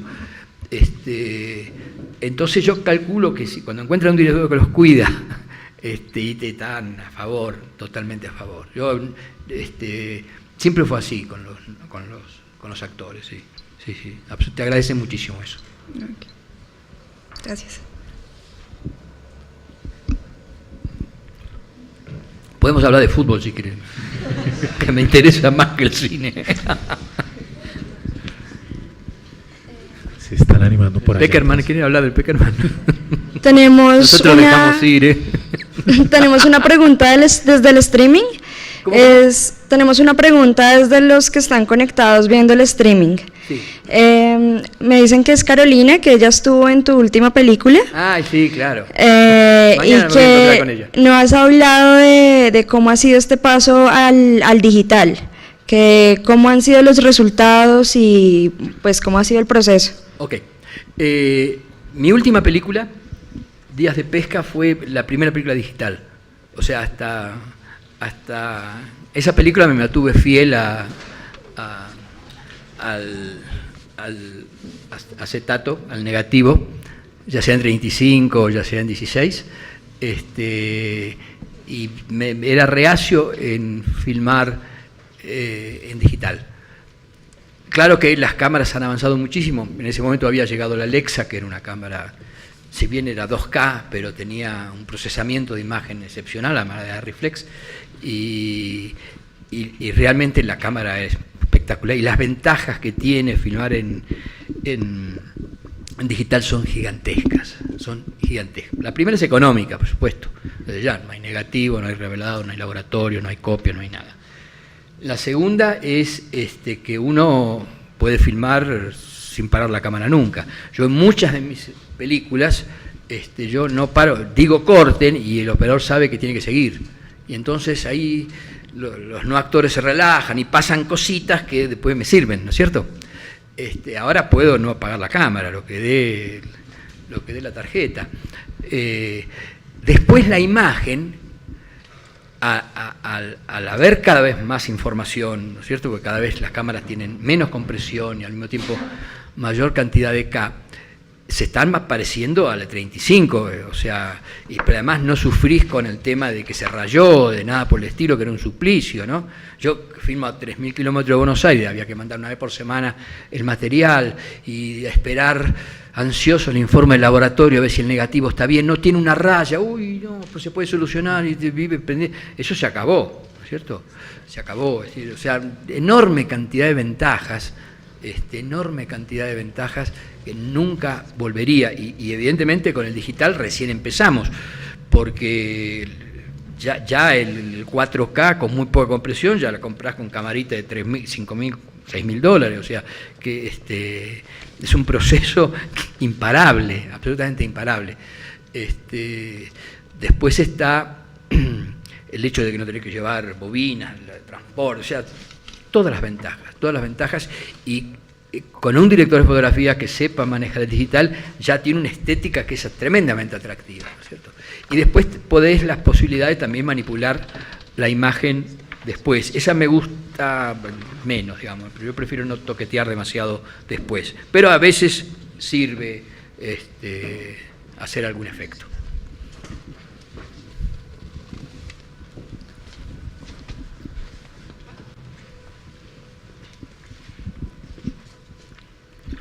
Bueno, otra pregunta del streaming. Juan Lorza pregunta: tu primera película es sobre un director que sufre mucho haciendo una película. Cuéntanos sobre eso. Sí, mi primera película se llamó La película del rey, y la hice en el año 86. Y era la película, la historia de un director de cine. En ese momento estaba muy de moda el cine dentro del cine, ¿no? Estaba La fortaleza oculta, estaba La noche americana, bueno, había muchísimas, era casi un género el cine dentro del cine, estoy hablando del 86, sí. Entonces era un director argentino que iba a filmar la historia de un rey, que fue verdadero, de un francés, que en el año 1860 llegó a la Patagonia y se hizo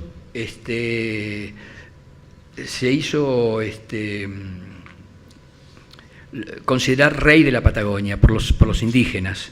Y los indígenas, que esperaban, según sus mitos, un dios blanco, que llegó él y estaba perfecto. E hizo una especie de constitución totalmente liberal, con lo cual, si hubiese seguido la Patagonia ahora sería mucho mejor de lo que es, ¿cierto? Por supuesto, después lo echaron, y volvió a venir y lo echaron. Y fundamentalmente quien respaldaba la empresa esta del rey era Napoleón III, que después lo abandonó y se fue a apoyar a Maximiliano en México. En mi película, este director decide filmar esa historia, una historia épica, ¿no? Con caballos, indios, como Media del Oeste, y cuando comienza el rodaje, o cuando va a comenzar el rodaje, igual que Napoleón lo abandonó, el productor también lo abandona, o sea, los financistas, cosas desaparecen. Y él decide, como el rey, seguir adelante, ¿no? Y las películas, pues, es un infierno, o sea, no la termina nunca, por supuesto. Es notable, pero muchos de los directores argentinos me dijeron que empezaron cine por esa película, pero no fue mi propósito, fomentar la dirección del cine. Pero muchos, parece que influyó muchísimo en las decisiones. Que debería producir comienza. todo lo contrario. Una película épica, ¿no? Con humor también, es una especie de comedia. Esa era la película del rey, sí. El director, de una vez sirva para esta mención para recomendarla a quienes no la hayan visto, porque pues si están interesados en meterse en esto del mundo del cine, pues va a ver cómo se sufre. Sí, la película del rey es una prueba de fuerza, pero también una prueba de romanticismo. Sí, mi rodaje fue también del tipo que estaba filmando, si fueron 14 semanas, no terminaba nunca, con catástrofe también. Como yo en ese momento estaba haciendo publicidad y ganaba mucha plata, entonces pude más o menos aguantarlo, pero fue un caos también. Sí. Al tipo lo abandona el productor y se queda sin actores. Sin actores, se va el actor también, entonces sí. Se va a recoger a las putas en la calle, hay una gorda, después lo abandonan también los actores, termina él actuando. Haciendo de rey, sí. Esa es mi fantasía, poder ya terminar con los actores, con director de fotografía, con todo. Y hacer la película son lo que solo. al final son él solo y unos ese maniquís. Final refleja mis verdaderas fantasías. Carlos, ¿cómo es el proceso de trabajar tantos años en publicidad, soltar algo tan seguro económicamente hablando y lanzarse al cine? Es decir, duro. ¿Cómo es esa experiencia? Ganaba tanta plata. Sí, bueno, digamos, depende de qué espera uno de su vida. Ganaba mucha plata, pero no tenía tiempo para gastarla ni para gozarla, ¿no? Ahora ni remotamente gano esa plata, pero tengo más tiempo y hago las cosas que en general me gustan, que son las películas. Pero no se puede hacer las dos cosas simultáneas. Traté de hacerlo. O sea, yo hice la película del rey cuando estaba haciendo publicidad a full. No hice la película del rey, pero después hice historias mínimas, también haciendo publicidad, así, con la compañía de publicidad full. Y no es bueno porque las dos cosas son como dos mujeres celosas, que no te dan tiempo para lo otro. Es imposible hacer, la publicidad es muy, es como una especie de jaula de oro, ¿no? O sea, te cerca y te absorbe todo el tiempo. Y el cine también. Entonces no se puede hacer. Si llegó un momento que decís, bueno, uno u otro, obviamente, yo hice 25 años de publicidad, o sea, 15 más de lo que debería haber hecho, y dije, bueno, se acabó. Sí.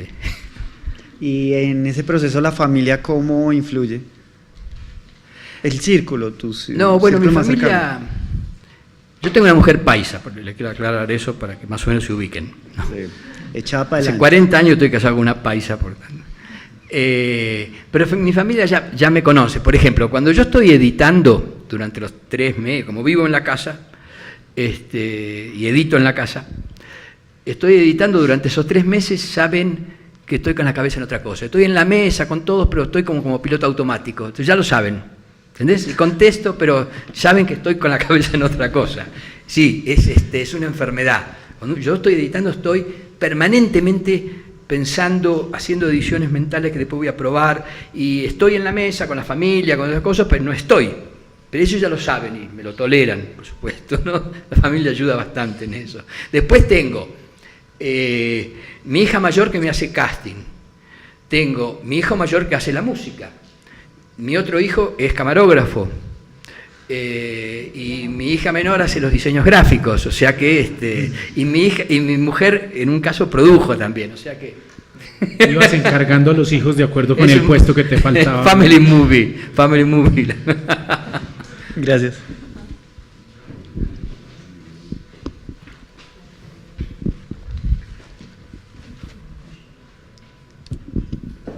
Otro es del streaming. Juan Lorza pregunta, ¿cómo nació Historias Mínimas? Bueno, yo había hecho la película del Rey, que había tenido un suceso que yo no esperaba, ganó el León de Plata de Venecia, después empezó a ganar el Goya y empezó a ganar premios, y yo no estaba preparado para eso, y después me ofrecieron hacer mi segunda película con Daniel Day-Lewis, hice la película con Daniel Day-Lewis, que es un horror. Un horror. Claro, me subí al caballo, digo, acá, ¿no es cierto? Voy para adelante y no. A partir de ahí entendí que cada película que haga, así hagas 20, es siempre una ópera prima. Tiene que tener las aprensiones y los miedos de una ópera prima. Entonces, después del horror ese con Daniel Day-Lewis, además con Daniel Day-Lewis, ¿viste? Desaprovechar un actor de esa envergadura, el fracaso fue tan formidable, el síndrome fue tan duro, que pasé 11 años sin hacer cine, haciendo publicidad y ganando plata. Pero sabía que tenía que hacer una película. Entonces, Historias Mínimas hice, pero en serio, una película que la hice para mí, o sea, para saldar una cuenta. Saldar una cuenta, una película, una deuda que yo tenía. Una deuda que yo tenía. La produje yo íntegramente, ¿no? Pero no sabía cuál era el tema, entonces nos fuimos con un co-guionista que había contratado, nos fuimos al sur a ver si aparecían ideas, qué sé yo, ¿viste? Va a ver qué sé yo, en el lugar, y empezaron a aparecer, y la película volvió a tener un suceso que no estaba previsto también, entonces dije, bueno, al diablo con la publicidad. Pero ahí la necesidad era de hacer una película, porque yo tenía una cuenta pendiente con el cine, realmente tenía una cuenta pendiente con el cine y quería hacer una película. Así no se estrene, la producía yo, podía no verla nadie, pero en serio, lo estoy diciendo en serio eso. Eso me hizo trabajar con una libertad que quizá, o sea, influyó en la película beneficiosamente, porque no fui especulativo, ¿no? A lo mejor eso influyó, digo. Pero no hubo, el tema apareció primero el tema del perro. Después aparece el tema del viejo con el perro, después apareció el tema de la torta, pues son 3 historias. Yo en ese momento pensé que las historias eran tan chiquitas, por eso tan mínimas, que ninguna de las 3 podía desarrollarse una película de 90 minutos. Era un error, yo creo que sí, que cualquiera de las 3 yo hacía una película de 90 minutos, sin ningún problema, cualquiera lo hacía, o sea, los personajes tenían suficiente densidad dramática como para sostener una película. Pero en ese momento pensaba que no, y dije, bueno, mejor combino 3 que se van cruzando en el camino, ¿no es cierto? 3 personajes con sus 3 historias.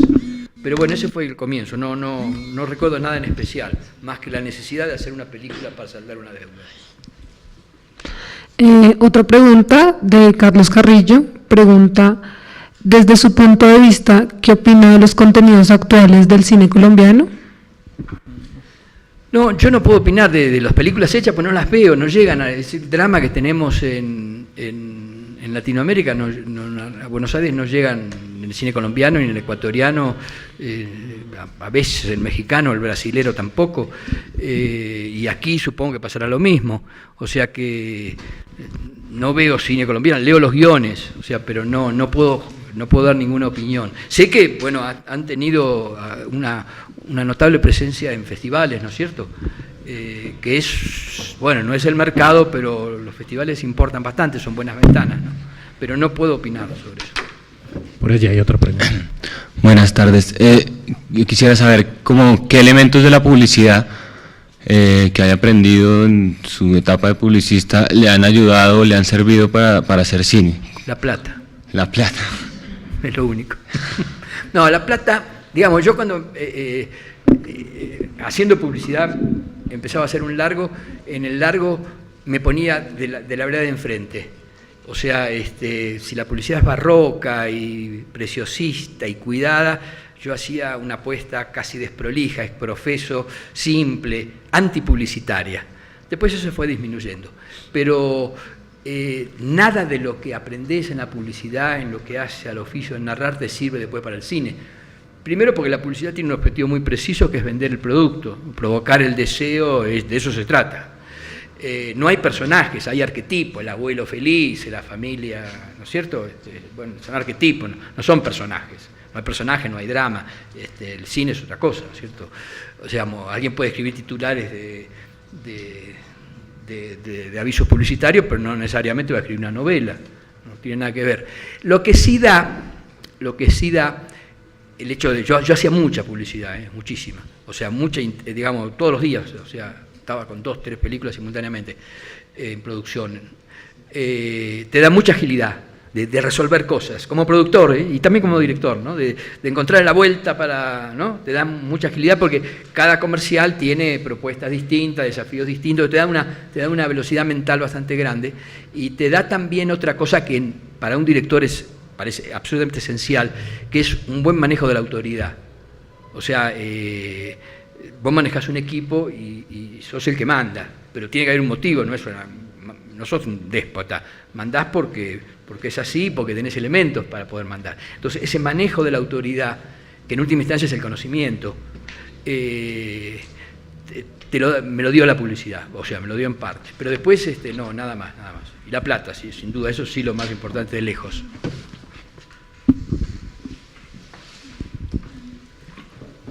Quizás cuando uno escribe en esos laboratorios que uno tiene en su hogar o en los lugares donde se le venga alguna idea a la cabeza, ¿han habido de pronto guiones o historias que tengas listas pero que por condiciones técnicas de la época, digamos ya saltando hoy al digital que se pueden hacer muchas cosas, tengas guardadas o quieras hacer? Bueno, yo les dije que yo por cada película que hice habré empezado 4 y a veces 5 proyectos que quedan a veces en guiones terminados o a veces en una escaleta, en un tratamiento, o sea, o en una hoja, la idea de la historia, y van especie quedando ahí. Yo tengo como un archivo como 40 y tantos proyectos, que a veces, si vuelvo atrás, los leo, alguna cosa me interesa, pero uno cambia, la realidad cambia y esos han quedado atrasados, ¿no es cierto? Pero de repente recupero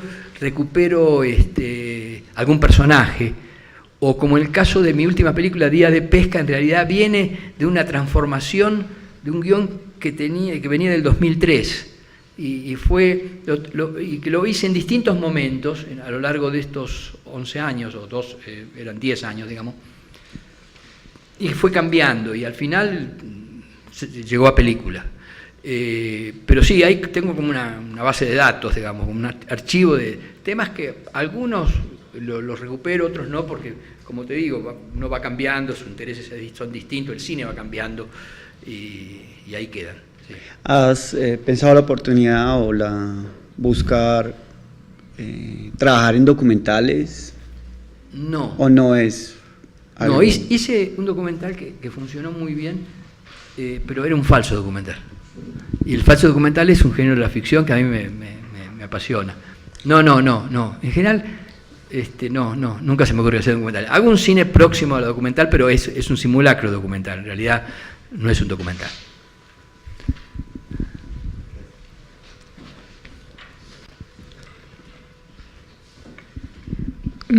Juancho Escobar pregunta: ¿cómo es el trabajo de distribución? ¿Qué puertas tocar? ¿Cómo se vende una película? ¿Y se logra que llegue a las salas de cine? ¿El trabajo de distribución? Depende si es en el exterior o es en Argentina. Yo en general en Argentina en cierto momento determino con mis socios que pueda tener, o mis coproductores, quién es el distribuidor en Argentina y trato de encontrar el distribuidor más adecuado. Yo casi 4 de las 6 últimas películas tuve Fox como distribuidor en Argentina. Y es curiosamente, a pesar de ser una mayor americana, la gente que trabaja en Fox son argentinos, y como las grandes películas de Fox vienen ya con toda elaborada, ellos no hacen más que trámite. En cambio, una película argentina tienen que crearla y aportar ellos desde el vamos, y les gusta, y ponen el alma en eso. O sea, a mí me fue realmente muy bien con Fox. Y afuera el vendedor internacional, o sea, afuera el vendedor internacional que sepa elegir en los países que se vende la película cuál es la venta más adecuada, cuál es el distribuidor más adecuado. Es muy importante encontrar un buen vendedor internacional. Okay. Eliud Ramírez pregunta, ¿cómo ha sido el proceso de escritura, por ejemplo, con Bombón, que trabajaste como co-guionista aparte de director? El proceso de escritura de Bombón, el perro. No, bueno, es como yo les fui narrando, ¿no? O sea, Bombón se ciñó bastante a lo que yo les conté, al proceso que yo les conté. ¿Y el trabajo con co-guionista? ¿En Bombón hubo co-guionista o fue En Bombón hubo 2 co-guionistas, sí. Yo termino mal con los co-guionistas siempre. No, pero bueno, lo que pasa es que una vez que ya terminé el trabajo, la película, hago ya mi guión para filmar, y la película toma mucha dinámica. Ojo, a mí me parece bien trabajar con co-guionistas o con alguien más, como también me parece bien trabajar con un editor, porque es decir, una mirada externa, otra mirada, hace, no solo por lo que te aporta, sino que provoca en uno más ideas, ¿no? En un brainstorming. Pero por eso, como trabajo solo, mi única forma de compensarlo es con tiempo, ¿no? O sea, dejar las cosas reposar y después volverlas. Pero pero en general bien, pero en definitiva, en el caso de Bombón, como historias mínimas, la escritura se hizo al final, ya casi en rodaje, ¿no? ¿Volverías a cometer co-guionista? Sí, yo después tuve 2 veces más, pero eran escritores, pensando que quizás los escritores te pueden dar un aporte desde otro, como están en la narrativa también, pero desde otro lado, porque para cine sé yo, digamos. Pero en cambio un escritor te puede dar de la historia a una impronta distinta, ¿no es cierto? Y me fue bien con los escritores, sí. ¿Repetirías entonces? Sí, por eso no, esto lo que digo es en general, pero no, depende del caso, ¿no es cierto? Depende del caso, o sea, no. Por allí hay una pregunta. Aprovechen porque ya se nos va acabando el tiempo y vamos redondeando.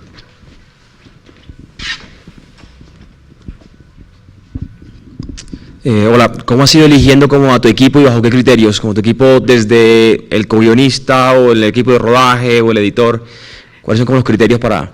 El equipo de rodaje en sus cabezas fundamentalmente son siempre los mismos, trato de conservarlos, o sea, el director de fotografía, el director de producción, algunos asistentes de dirección, el director de sonidos, siempre son los mismos, ya nos conocemos, el camarógrafo, o sea, el operador del steady. Primero que son técnicos de primer nivel, y yo les advierto con mucha anticipación cuando vamos a rodar para que abran su espacio, y es mejor, y además cuando uno va a rodar afuera con un equipo chico, mis equipos son de 12 personas, 15 personas, aparte de actores, ¿no? Y tiene que vivir 8 semanas en un pueblito en medio del desierto, sin conexión, a veces sin internet y nada, y sin celulares. Requiere gente especial, digamos, ¿no? Porque los conflictos, al ser un equipo tan chico, se pueden magnificar. Y no solamente los que trabajo son técnicos de primera, sino que además son gente de primera, ¿cierto? Que ya saben a dónde van, digamos, saben cuáles son las limitaciones, y en general todos se adaptan muy, muy bien a esas circunstancias, sí. Trato de siempre sean los mismos, ¿sí? Ya nos conocemos, ¿sí?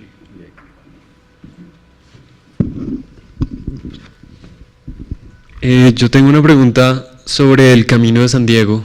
¿Cómo fue la planeación, la realización de este proyecto? Y en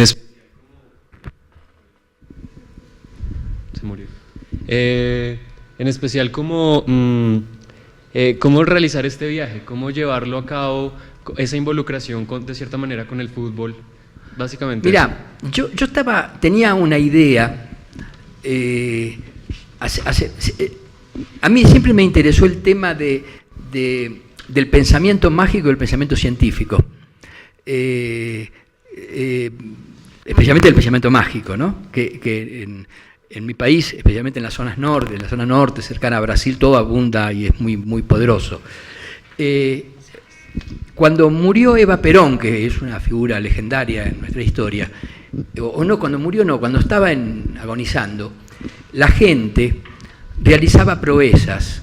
Venía de rodilla, 40 kilómetros, otro venía caminando marcha atrás, otro venía, hacía proezas pensando por ese mecanismo del pensamiento mágico, de que esa proeza iba a facilitar la curación de Eva Perón. Y al mismo tiempo ellos participaban, eran humildes, gente muy humilde, participaban de la grandeza del personaje de Eva Perón. Entonces eran miles y miles, otros que bailaban tango durante una semana sin parar, o sea, eran proezas para que Evita se cure. Lo cual era muy emotivo, porque además ellos creían firmemente en eso. Yo empecé a trabajar alguna idea, alguna especie de esbozo de historia sobre eso y lo dejé. Pero después pasó de que Diego Maradona, con el tema de la droga, estuvo en una crisis muy, muy, muy seria y lo internaron en un sanatorio en el centro de Buenos Aires. Y la gente empezó a venir, los humildes, los que de alguna forma se sienten representados por Diego, empezaron a venir y transformaron ese lugar, que además era un barrio muy elegante, en una especie de iglesia con velas, con santos, y venían de todas partes caminando en ómnibus, en micro, familias de distintas partes del país, y pasaron noches y días y noches, todos rogando que Diego salga. Entonces dije, bueno, ahora sí tengo el tema. Y el tema era un motosierrista del norte de Argentina, cerca del límite de Brasil, que trabaja con la madera en la selva, cree ver en una de las ramas que corta la cabeza de Maradona. Entonces, como Maradona estaba internado, decide cargar el tronco y llevársela. Es una especie digamos, una cosa religiosa, ¿no es cierto? Y la película es ese viaje. En realidad no me interesaba Maradona, me interesaba el otro punta del fenómeno, ¿no es cierto?, que es el creyente, el adorador de Maradona, ¿no es cierto? Y él viaja a lo largo, nosotros viajamos 1.500 kilómetros, que la película se desarrolla a lo largo de 1.500 kilómetros, y captamos mucho de las cosas que producía la historia de la película, porque creían que realmente nosotros, esa estatua, esa rama, ese tronco lo iba a ver Maradona, ¿no? Bueno, ese fue el proceso por el cual, no es que me interesara Maradona, en realidad soy de unos argentinos que desprecia profundamente a Maradona, pero me parece que por el otro lado está la gente que cree y que se siente representada, porque Argentina fue un país que fundamentalmente durante el proceso militar y las crisis siguientes, siempre perdimos, o sea, perdimos la guerra de las Malvinas, perdimos 30.000 desaparecidos, perdimos los ahorros en el corralito, y el único que ganaba durante esa época fue Diego, ¿no es cierto?, que estaba encumbrado. Entonces un poco ganaba en representación de todos. Y yo creo que muchos se sentían representados por Diego, el único triunfador que teníamos, ¿no es cierto? Tenemos una pregunta por acá. Buenas tardes. Primero, pues gracias por compartir con nosotros gracias por compartir con nosotros sus experiencias. La pregunta es más o menos ¿qué presupuesto maneja usted con sus películas? Más o menos ¿qué promedios? Yo manejo en general, depende, mi país es muy fluctuante. digamos, la única manera de tener un presupuesto más o menos constante es transformarlo en dólares, ¿no? Pero mi país, el dólar de mi país, a veces está muy bajo, a veces está muy alto. Ahora hay $2, uno oficial y el otro paralelo que está por las nubes, o sea que las cifras que digo se refieren a un dólar teórico intermedio. Más o menos son películas de unos 450, 500, 550 mil dólares hasta la primera copia sin comercialización, más o menos por ahí anda. Incluye honorarios míos también, que yo los pongo, por supuesto, ¿no? Más o menos por ahí. Alguna puede ser un poquito más, por ahí anda. Y depende de la situación de Argentina particularmente. Bueno, yo creo que ya nos vamos yendo con las últimas preguntas para cerrar este diálogo. En cuanto a ese conocimiento técnico del equipo que nos acompaña, las características de un camarógrafo, de un operador de Steadicam, ¿cuáles son? ¿O cuáles deben ser? Mira, yo con mi operador de Steady trabajo hace 20 años, o sea, en comerciales y en todos mis largos trabajo con el mismo. Digamos, ya con la mirada ya sabemos. No sé si será el talento, la inteligencia de a veces en una película que tiene cierta apertura en la puesta en escena, si la cosa sale por otro lado, él reacciona bien, ¿viste? El alerta. Y tan importante como él, tan importante como el camarógrafo es el foquista.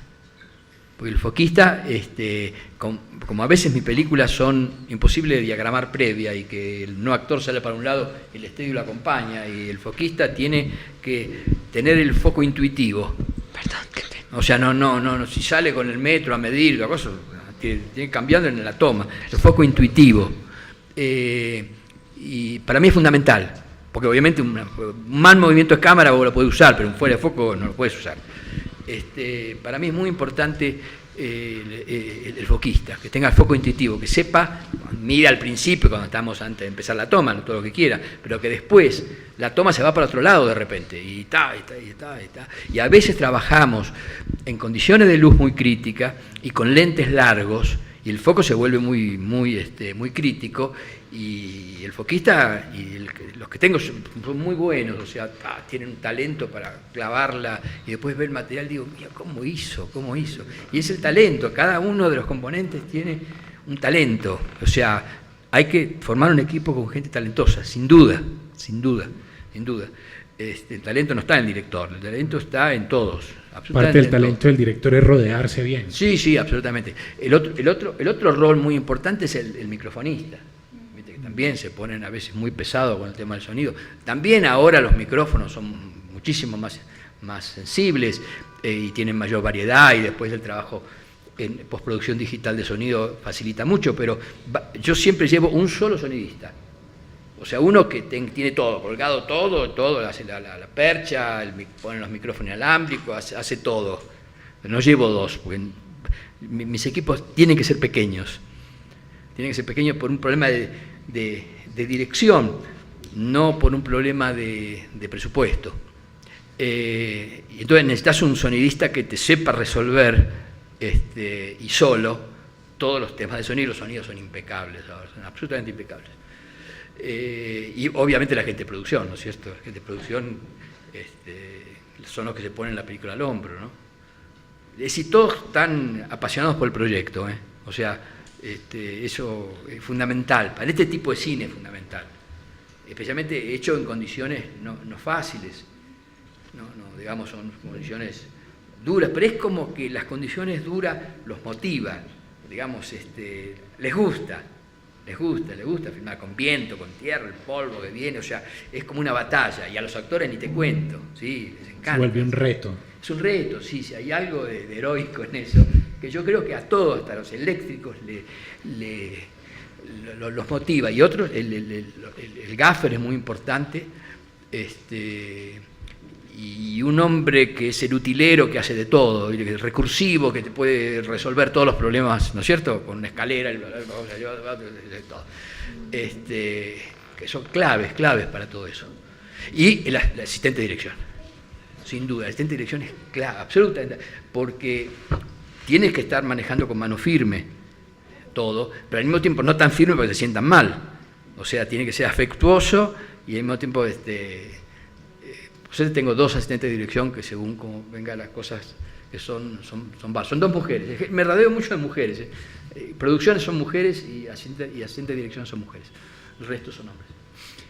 Vámonos entonces con la última pregunta por allí. Como jurado de Proimágenes, ¿cuáles fueron los puntos que tuviste en cuenta para decir esta película me parece que debería de ir? En realidad yo y el resto, ¿no? Éramos 5 que elegíamos 2 proyectos.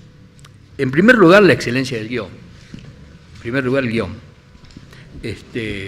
Un guión bueno, no salvo explicar, hay historias que son apasionantes, que está bien llevada, que los diálogos son estupendos, todo. En primer lugar el guión, pero no solo el guión, después también los antecedentes o no antecedentes del director, ¿no es cierto? Y también la visión del director, el director escribe unas notas para ver cómo lo ve. Los antecedentes del director y el presupuesto para ver la factibilidad del proyecto, ¿no es cierto? Porque el guión será maravilloso, pero después no lo puede hacer porque el proyecto tiene una envergadura tal que no, o no tiene la financiación, no tiene